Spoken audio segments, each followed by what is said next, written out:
Вчера завршија претседателските и локални избори во Македонија. Коалицијата на ВМРО-ДПМН победи во 55 општини и во градот Скопје, а ДУИ со убедлива победа пак во 12 општини. Со ова, владеачката коалиција доби масовна поддршка за политиката која сега ја спроведува и доверба за политиката која од нив се очекува во иднина.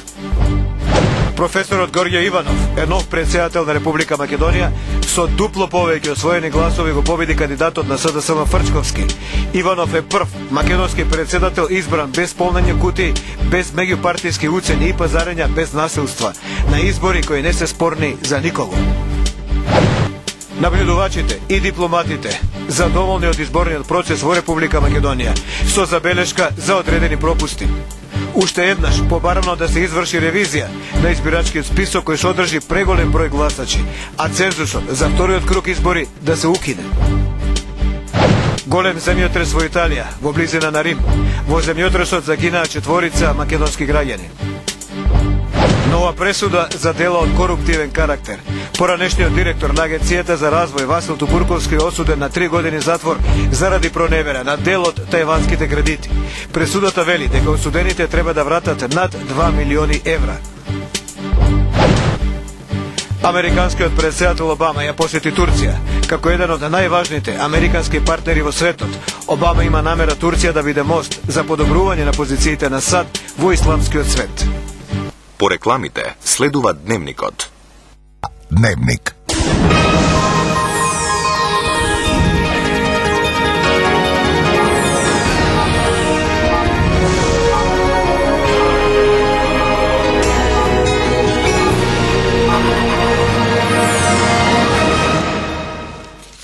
Добро вечер, прво издание сте Туледи Дневник, 18 часов. Второто издание е во 10:30 вечерова или 22:30. Почнуваме со тажната вест од Италија. Таму се случи голем земјотрес. За нас најтажното во таа тажна ситуација е што има 4 жртви кои се македонски граѓани. 4 македонски државјани, од кои 2 деца загинаа во земјотресот што ноќеска потрес Италија. Тие загинале во градчето Костелнуово ди Сампио де Лекуена во близина на епицентарот на земјотресот во главниот град на регионот Абрузо, Аквила. 50 загинати, меѓу кои 5 деца, стотици се водат за исчезнати, а 100.000 останаа без своите домови.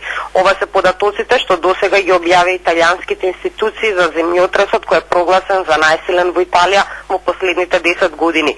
Со јачина од 5,8 степени по Рихтер, регистриран во 3 часот и 32 минута. Најголема трагедија на почетокот на новиот милениум, изјави координаторот за цивилна заштита Гуидо Бертоласо.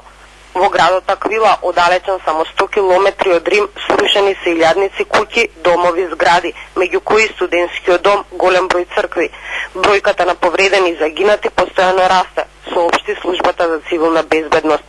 Во Аквила повеќе од 1500 пожарникари, 200 полицајци како и војници продолжуваат да ги истражуваат рушевините и спасат повредените. Многу објекти беа комплетно урнати со вториот земјотрес што се случи во 10 часот сутринава. Во Италија денеска е прогласена водредна состојба. Помош е понудена од целиот свет, како и од меѓународните организации, меѓу кои многумина се наоѓаат во Италија. УНЕСКО, канцеларијата во Венеција ги охрабрува медитеранските држави да ја зголемат изработката на карти за превентивна заштита од природни непогоди. За Сител, Оливера Јовановска.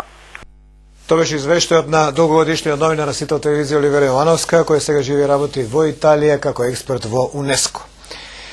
Уште една успешна завршница судска на полициската борба против корупција, зашто Македонија доби добри оценки од европските институции. Васил Тупурковски, поранешен шеф на Демократска алтернатива, како и директор на тајванските кредити, доби казна 3 години затвор. Освен тоа, осудените ќе мора да ги вратат парите за кои државата ги терети, а тоа е над 2 милиони евра.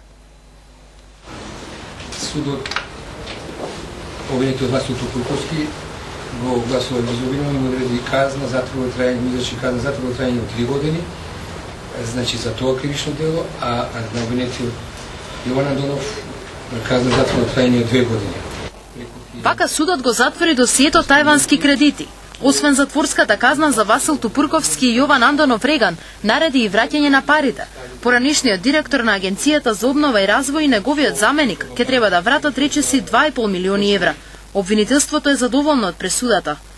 Вака, морам да кажам најпрво дека сум задоволна што е осудителна пресуда, затоа што стварно бевме убедени како обвинителство дека постои вина на страна на обвинетите, особено на Васил Тупурковски. А задоволна сум што се задолжени да ја надоместат штетата.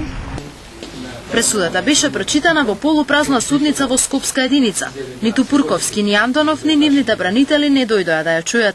Во телефонски разговор Тупурковски најави реакција на официјална пресконференција која ќе ја свика неделава.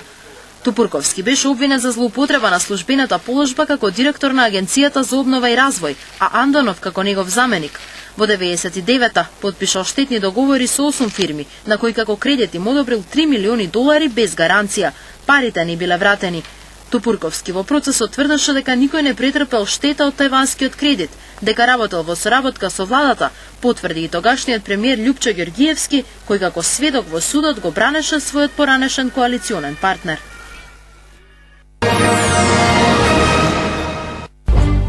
Македонското небо ќе се затвори за прелети и слетувања, ако УЈП си ги бара парите за поврат на ДДВ.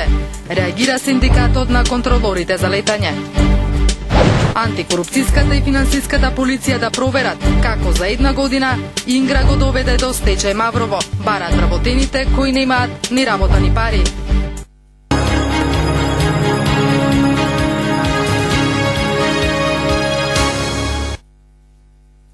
И доаѓаме до изборите кои се случија вчера, на што Македонија прича да биде горда и што е доминантна оценка иностранските извештувачи за овие избори, како и иностранските експерти и нављудувачи, кои беа доедени за време на овие избори, како и на дипломатскиот кор, но најважно е добра оценка од македонските граѓани, кои тие избори и ги направија вакви. Нивна е заслугата што изборите беа демократски и фер. Другите се по нив. На изборите победи ВМРО ДПМН 55 градоначалници плюс Скопје, тоа е 56 победи во државата на локално ниво, 8 победи на СДСМ.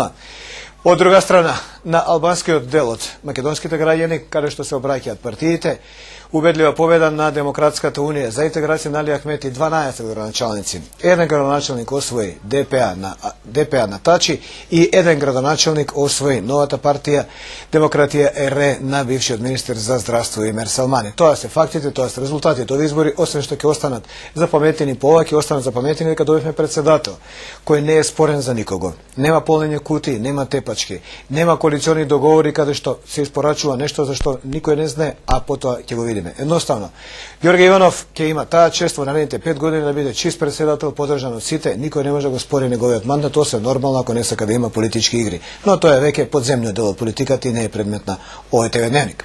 Од друга страна, социјалдемократите со убедлива, доминантна, дури агресивна подршка на медиумите не успеа и на овие избори. Невладиниот сектор полека се распаѓа, ќе мора да има реформи, да добиеме нови луѓе, бидејќи тоа е битен дел од цивилното општество. Невладиниот сектор истакна своји кандидати, битни луѓе, говорам од битни невладини асоциации, и тоа јавно се кандидира и загубија. Така да и таму ќе има реформи кои ги очекуваме. Но да го видиме првиот извештај од изборите. Ѓорѓе Иванов е победник на председателските избори во Македонија. 736.637 граѓани вчера гласале за председател, создавајќи излезност од 42,61%, со кои се исполни цензусот. Ова се последните информации на ДИК, во кои недостасуваат само 2 избирачки места, едно во Арачиново и едно во Струга. Иванов го победи против кандидатот Фрчковски со 453.426 наспрема 264.692 гласови. 45.513 гласачки ливчиња се неважечки. Председателот на Државната изборна комисија Новаковски вчерашните избори ги оцени како фер и демократски.